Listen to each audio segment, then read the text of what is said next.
Interviewin natin tong nagbabantay kung magkano ba yung renta dito sa bangka. Bay, no problem, ask you question. How much the rent for the boat? I'll make for the vlog, yes. This one person 20. 20.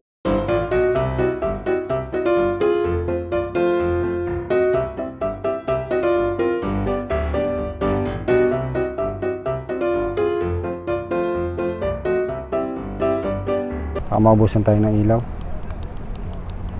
Let's go. I-roll na natin yung camera. So ayan. So mag-iikot-ikot na tayo. Baybayin na natin. Isa-isahin na natin yung mag-walking tour na tayo. Ayan, di pa tayo sa kabilang pwesto.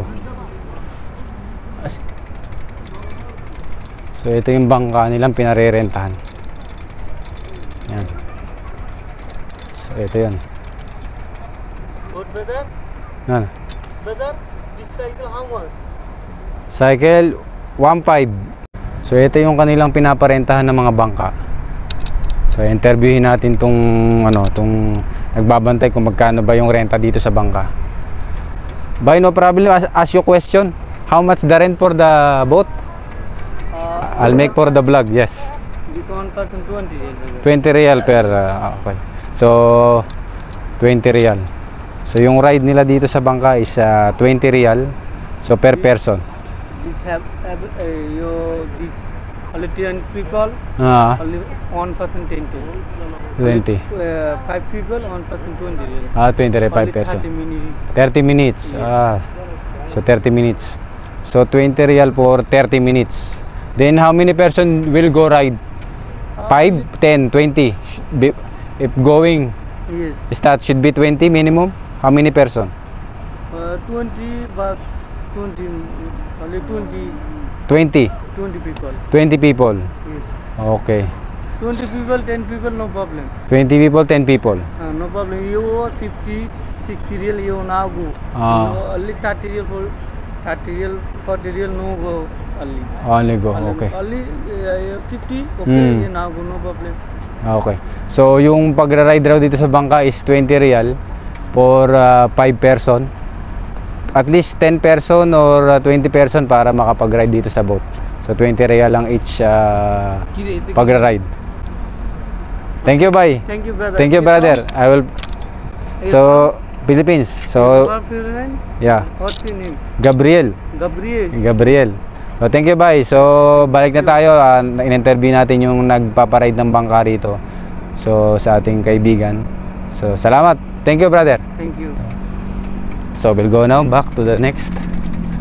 So doon tayo, punta tayo sa kabila.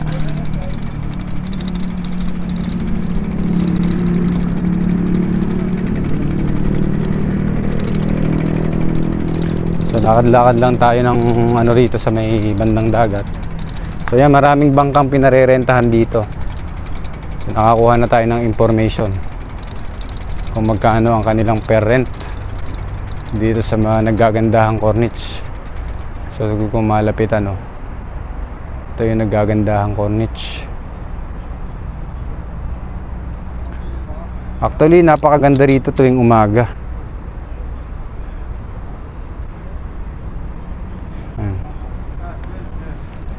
Ganda rito tuwing umaga kasi pag sa umaga ka medyo maaraw, maraming nagja-jogging dito.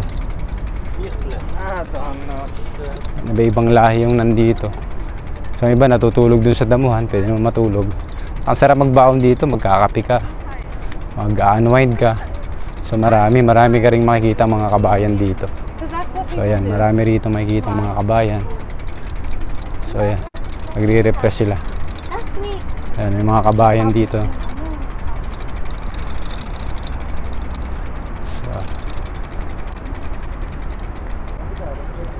So twist na natin ulit yung camera.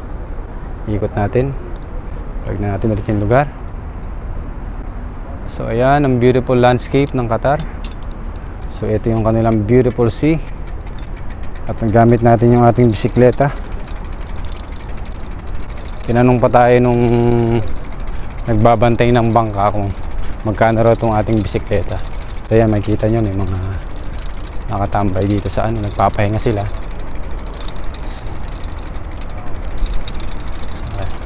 Lakad-lakad lang tayo. So hanggang dun tayo sa may dulo. Ang liwanag na yun. So ito yung tanaw sa amin eh. Ito, di ba? Ganda talaga ng lugar na to. So ayan. Ito yung total view niya kapag night. So from doon, yung landscape niya, from doon sa building na yun, papunta rito. Ang ganda nito kaya sa araw.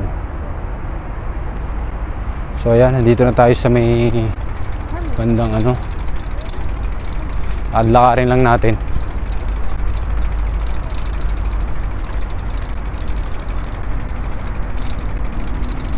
Check natin kung may nahuli na ba sila. So meron ding mga nangingisda dito. Ayan, mga nakaupo.